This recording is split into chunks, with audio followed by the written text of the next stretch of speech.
Welcome back mga kaaldab. Ito na naman po ang inyong lingkod, si Mr. Destiny. At magbibigay po tayo ng pinakamainit na update po ngayon sa social media. Ito yung pinag-uusapan po mga kaaldab sa mga mami, sa mga tita, sa mga senior, sa mga website at syempre sa Instagram na sa Boracay nga po daw o hindi Boracay, Siargao gaganapin ang birthday celebration o doon nga po daw pupunta si Maine Polkerson sa beach na kung saan nga po parang nakapag di po ba dahil nga po daw sa panahon kaya nga po daw yun gagawin. May mga bagay-bagay nga po talaga mga kaaldab na talaga mapapaisip po kayo, no?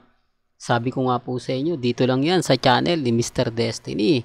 Yung mga investigasyon na kung saan nga po talaga madali nyong malalaman, di po ba? Although siguro beach po talaga dahil mainit nga po yung panahon. Pinag-iisipan pa kung doon nga po ba magse-celebrate na kung saan nga po ganito rin po noong mga 2016 na kung saan pagkatapos i-celebrate ang birthday ni Mengay ay pumunta nga po sila ng Boracay. Di po ba? Although sinasabi ng iba, Palawan, Siargao, yan ang pinaka-destination na madalas nga po raw makita sila Mengay at si Congressman Cuno.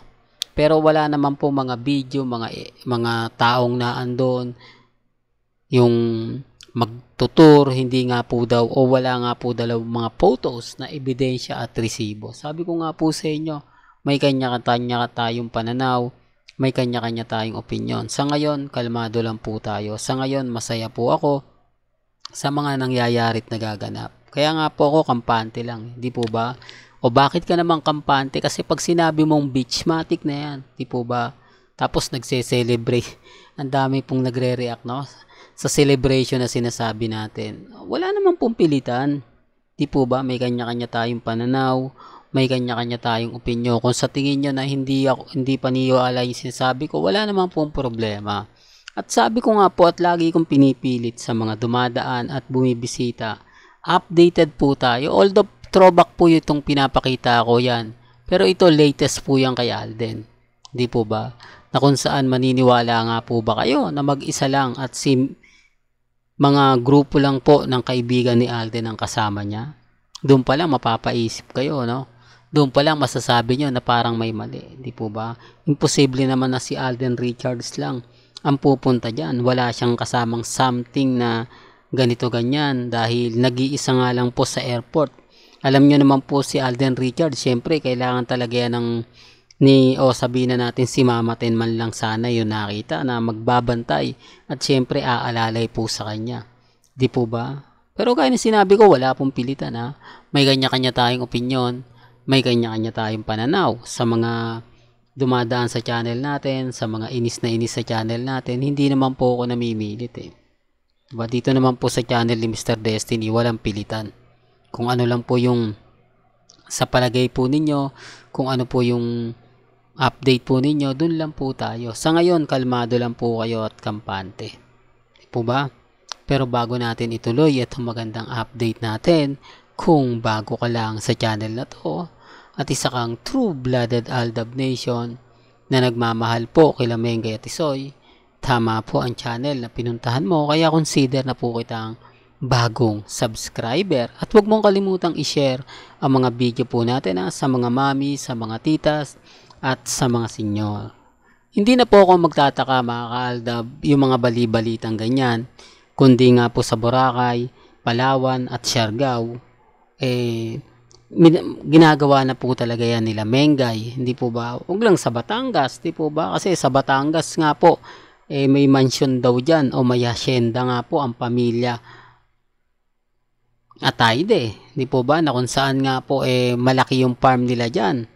Tapos sa Batangas pa magbi-beach, may kanya-kanya tayong opinion ha. Sabi ko nga po sa inyo, sa akin lang po, may kanya-kanya po tayong paliwanag sa mga sinasabi ng iba. Although sinasabi po nila na fake news ako, wala pong problema, hindi po ako namimilit. At dito po sa channel ni Mr. Destiny, wala pong pilitan. Yan lang po yung lagi nyong tatandaan, yan lang po yung lagi nyong iisipin. Po ba na kahit ano pong sabihin nila, Kahit anong mga balita nila, okay lang po yan. Kasi ako, masaya po ako sa mga nakukuha ko, nababasa ko. Galing po sa mga mami, sa mga titas, sa mga senior. Di po ba? Puro good vibes naman po yung nakukuha ko pagka-update ko sila sa mga Aldab Nation. Siyempre, na-stress lang po yung iba kapag nakakabasa na sila ng hindi maganda, talagang hindi kaaya-aya. Gaya nga po ng ina-update ko sa inyo. Yung mga issue na kumakalat na malaki daw sorpresa ang gagawin ni Ibiang, ni Congressman. Normal na lang po yung mga ganong balita na siyempre magba-birthday po yung isa. Kapag nag-birthday nga po yung isa, gano'n naman po talaga yung magaganap.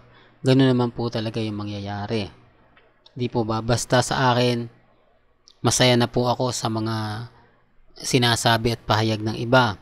Masaya na po ako sa mga nangyayari at nagaganap. Kaya nga po ako, relax lang.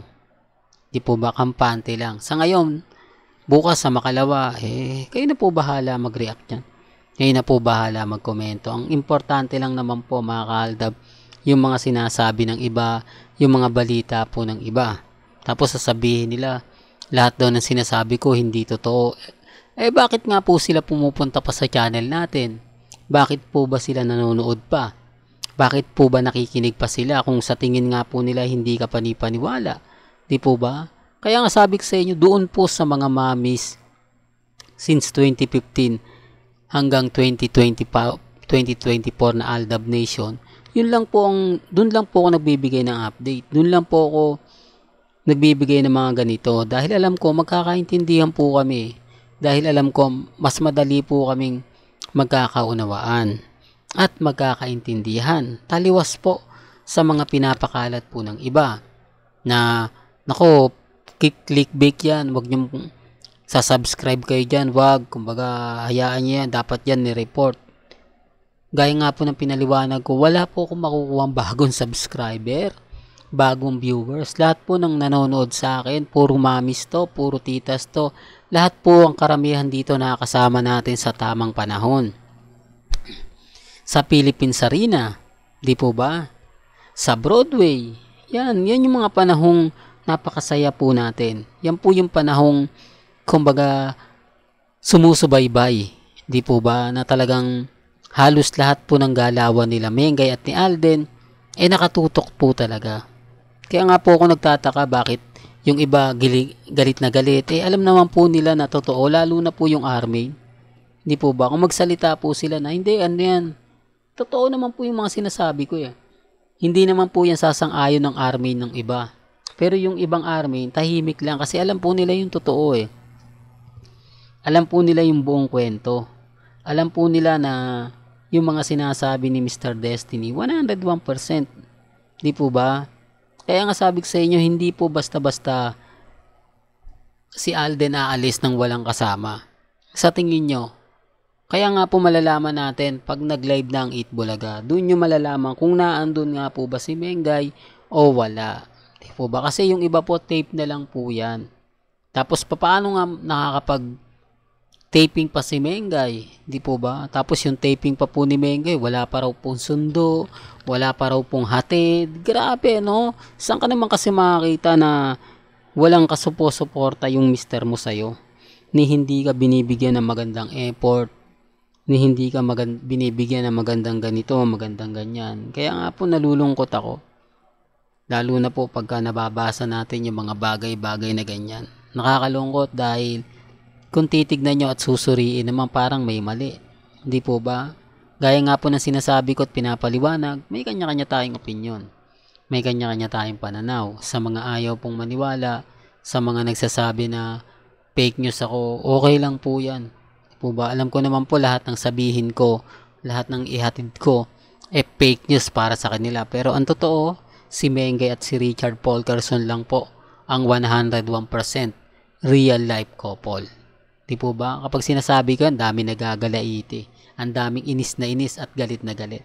Well, hanggang dito na lang po ang ating latest updates. Kaya kung gusto nyo pa po ng pinaka-latest at sariwang update, abay tumutok lang po kayo dito po sa channel ni Mr. Destiny para updated po kayo sa mga latest at sa mga bagong video po na ilalabas po natin maya-maya lang. Hanggang sa muli, salamat po sa panonood at pakikinig.